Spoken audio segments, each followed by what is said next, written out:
मित्रों को मेरा नमस्कार, सुप्रभात। आप सभी अच्छे होंगे इसी आशा के साथ आज मैं आपके सामने एक कहानी लेके हाजिर हूँ।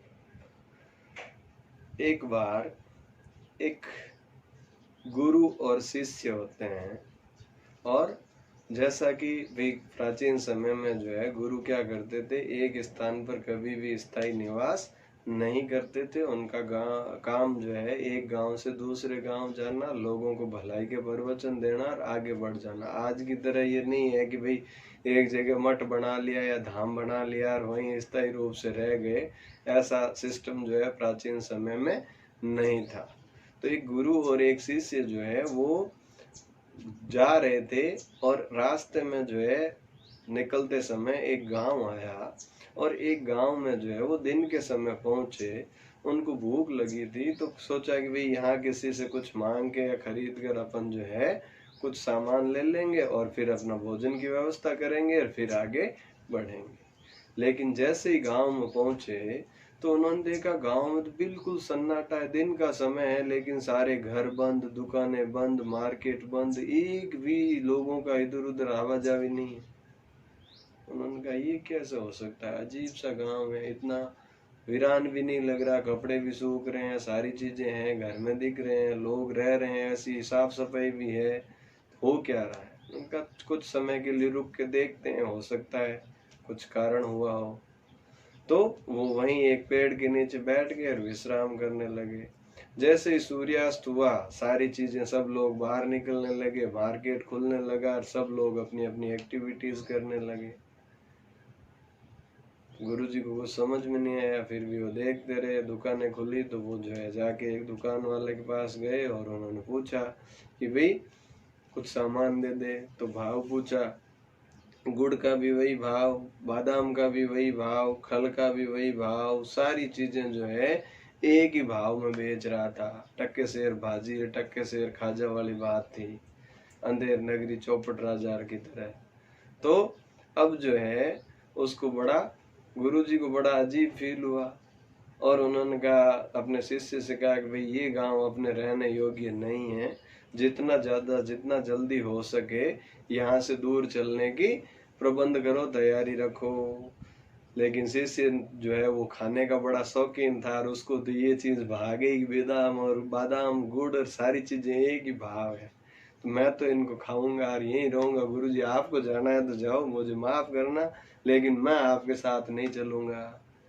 गुरुजी ने कहा, देख मेरी बात याद रखना, रह तो भले ही ले, लेकिन ये मूर्ख लोग हैं, कभी भी मुसीबत का सामना करना पड़ सकता है, नहीं तो उससे अच्छा है कि चल मेरे साथ। उसको गुरुजी की बातें समझ में नहीं आई। उसने कहा, माफ करो गुरुजी, लेकिन मैं तो यहीं रहूंगा।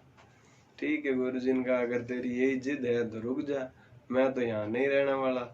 गुरुजी अपने रास्ते निकल गए। अब शिष्य जो है वहीं रह गया, आराम से खाता पीता और आराम से रहने लगा। अब एक दिन क्या हुआ कि उस नगर में जो है एक चोर घुसा, रात को चोरी करने के लिए किसी के घर में घुसा। दूसरा रास्ता कहीं था नहीं, तो उसने दीवार में छेद करके जो है घुस गया। जाते वक्त तो निकल गया, सामान लेके वापस आ रहा था, उसी छेद से वापस आने की कोशिश की, वो दीवार उसके ऊपर गिर गई और वो वहीं दब के मर गया। अब चोर था, दब के मर गया, लेकिन जब उसका भाई था वो दूसरे दिन राजा के पास पहुंच गया कि भाई इस किसान ने जो है, या इस मालिक ने जो है, मकान का जो मालिक था, जो बढ़िया था, सुनार जो था, कि भाई इसके ऊपर मुकदमा दर्ज करो, इसने जो है मेरे भाई को मार दिया। अब राजा ने कहा कि इसने कैसे मार दिया, कि इसने दीवार जो है ये कमजोर बनाई और इसके कारण मेरा भाई दब के मर गया। राजा ने कहा, बात तो बिल्कुल सही है। तो उसको बुलाया कि भैया आप इधर आओ। उसको कहा कि ले, इस तूने जो है इसके भाई को मार दिया, तुम्हारे ऊपर मुकदमा चलेगा, तुम्हें फांसी दी जाएगी। उन्होंने कहा, महाराज मेरी क्या गलती है, अगर आपको किसी को सजा देनी है तो वो सजा दीजिए जिसने इस दीवार को बनाया है।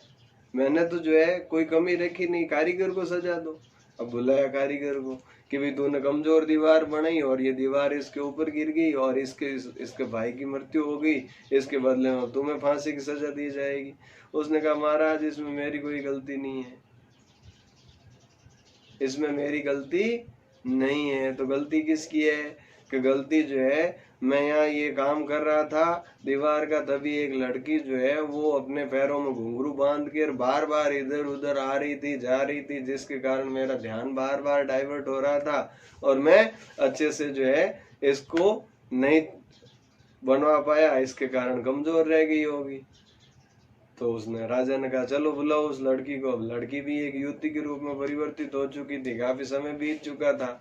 तो उसको बुलाया कि भाई चलो बताओ तू जो है क्यों घूम रही थी इधर उधर, तेरे कारण जो है ये दीवार कमजोर रह गई और कमजोरी के कारण इसका भाई मर गया दब के, अब इसके बदले में तुझे जो है फांसी पे चढ़ना पड़ेगा।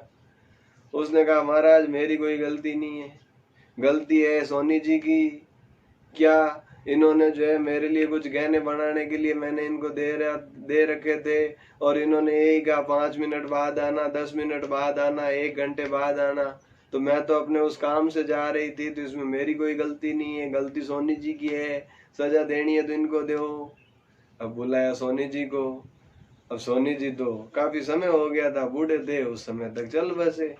तो उसके बाद जो है कि कोई सोनी जी नहीं है तो उसके बेटे को बुला लो। बेटा आया, महाराज मेरी क्या गलती, मैं इसमें क्या करूं। तो राजा ने कहा देख बाप की संपत्ति का अधिकारी तू है कि नहीं है, उत्तराधिकारी तू है ना, उनकी सारी जमीन जायदाद संपत्ति तेरे को मिलेगी कि हाँ मिलेगी। तो तेरे पापा ने जो गलत काम किए, तेरे पापा के द्वारा जो अपराध किए गए हैं, पिता के अपराध का भी तो भागीदार तू ही है, तेरे को फांसी दी जाएगी। अब बात वापस उसी के आस पहुंच गई। अब क्या करें कि लटका दो इसको। अब जो फांसी का फंदा बनाया गया था वो फंदा थोड़ा बड़ा बन गया और उसका जो है गर्दन इतनी बड़ी नहीं थी कि वो फंदा उसमें सही बैठे, तो सोनार का गला तो उसमें बैठा नहीं। तो लोगों ने कहा भाई इसका तो गला आ नहीं रहा है, तो क्या करें फांसी देनी है अपने को तो किसी को भी दो ना, जिसका गला इसमें फिट बैठ रहा हो ना उसको पकड़ो और उसको फांसी दे दो, अपना तो फांसी देने से काम है। बड़ा विचित्र मामला हो गया। सारे लोग ढूंढने लगे कि भाई इस फंदे की साइज की गर्दन किसकी है, और ढूंढते ढूंढते ढूंढते ढूंढते ढूंढते ढूंढते वो शिष्य मिल गया जो खा पी कर बड़ा मोटा ताजा हो गया था। जैसे ही उसकी गर्दन का माप लिया बिल्कुल जो है एकदम से सही बैठा। अब राजा ने कहा इसको लटका दो। अब उस शिष्य को जो है अपने गुरुजी की याद आई। गुरुजी ने जो बात बताई थी कि भाई यहाँ जो है तू मुसीबत में फंस सकता है, चल यहाँ से। लेकिन अब गलती तो हो गई। अब उसने अपने मन ही मन गुरुजी से प्रार्थना की और गुरुजी को याद किया। तो गुरुजी तो अंतर्यामी थे, पहुंच गए उसके पास और बोला बता भाई शिष्य, मैंने तेरे को बोला था ना पहले ही चल मेरे साथ। तो गुरुजी गलती हो गई, अब बचा सको तो आप हो, आज के बाद मैं आपकी हर बात मानूंगा।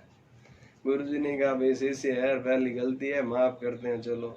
तो उन्होंने जो है राजा से कहा कि भाई देखो ये मेरा शिष्य है और इसको फांसी दे रहे हो तो इसकी जिम्मेदारी मेरे ऊपर है, अगर इसको फांसी देनी है तो पहले फांसी मुझे दो और फिर इसको फांसी दो। अब राजा को समझ में नहीं आया, यार ये क्या हो रहा है, अपने को तो एक को फांसी देनी थी, अब यहाँ तो एक के दो हो गए। तो उन्होंने कहा इसका फैसला कल करेंगे। रात में दोनों को जेल में कोठरी के अंदर रख दिया, गुरु और शिष्य को, और इसका फैसला कल करेंगे। और मंत्री ने राजा ने सलाह की कि भाई ये क्या मामला है, इसको कैसे सुलझाएं। तो आखिर में यही तय हुआ कि भाई अपने तो समझ में कुछ आ नहीं रहा है, गुरुजी से जाके रात को पूछते हैं, हो सकता है वो कोई उपाय बता दें या क्यों मरना चाह रहे हैं, क्यों उतावले हो रहे हैं।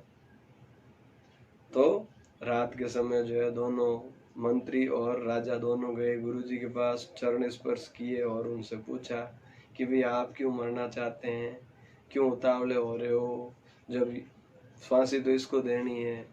तो उन्होंने कहा कुछ नहीं, आप तो फांसी देने की तैयारी करो, फिर भी बताओ तो सही।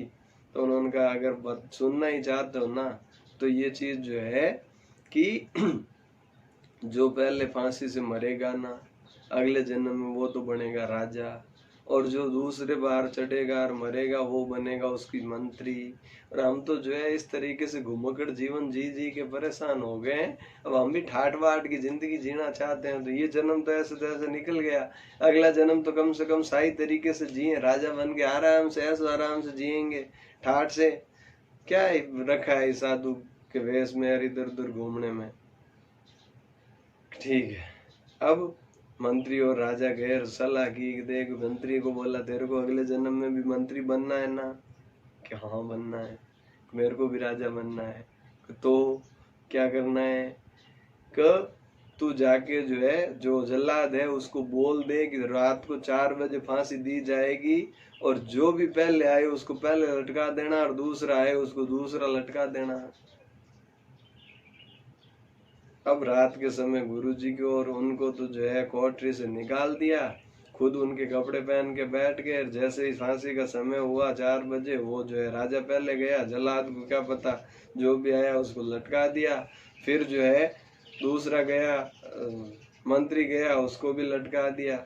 अब सुबह के समय जो है जब गुरु और शिष्य रवाना होने लगे, लोगों की भीड़ लगी, उन्होंने कहा ये क्या? उन्होंने देखा कि भाई ये क्या हो गया, अभी तो जो है फांसी हमने फिर किसको दी? फिर जो है वो कवर हटा के देखा तो एक तो राजा और एक उसका मंत्री। तो उन्होंने गुरुजी से पूछा ये क्या हो गया? गुरुजी ने कहा कोई बात नहीं, अब हम तो जाना चाहते हैं। तो सारे प्रजा जो है वो निवेदन किया कि गुरुजी यहीं रुक जाओ, आप हमें जो है इस तरीके से आपने हमें बहुत बड़ी मुसीबत से बचाया है। राजा और मंत्री हमारे लिए परेशानी का ही सबब थे, कुछ भी जो है हम कर नहीं पाते थे, आपने सद्बुद्धि दी और कम से कम हमें और ज्यादा जो है यहीं रह के आपने जो ज्ञान है उसका लाभ हमें भी मिले। तो वो राजा उन्होंने गुरुजी ने कहा भाई मैं रह तो लूंगा, लेकिन मेरी एक शर्त है। कि शर्त क्या? कि वापस आपको सिस्टम बदलना पड़ेगा, जो काम दिन में होता है वो दिन में करना है, रात में होता है वो रात में, ये रात दिन वाला काम उल्टा नहीं करना है। तो वो सारे लोग सहमत हो गए और इस तरीके से जो है वो पूरा वापस दिन वाला काम दिन में करने लगे, रात का काम रात में करने लगे। तो इसी के साथ इस कहानी से हम भी ये प्रेरणा ले सकते हैं कि कहीं भी जो है अगर कोई बड़ा बुजुर्ग कोई बात कह रहा है तो उसकी बात को अंदर नजरअंदाज नहीं करना है। वो किसी न किसी अनुभव के आधार पर कह रहा है, हमारे भले के लिए कह रहा है, तो एक बार उस पर मंथन जरूर करें। नहीं तो हो सकता है उस राजा की तरह मूर्ख लोगों से पाला पड़ जाए और बिना कुछ किए ही जो है उसकी सजा हमें भुगतनी पड़े। इसी के साथ आज की कहानी को यहीं समाप्त करते हैं। धन्यवाद। जय हिंद।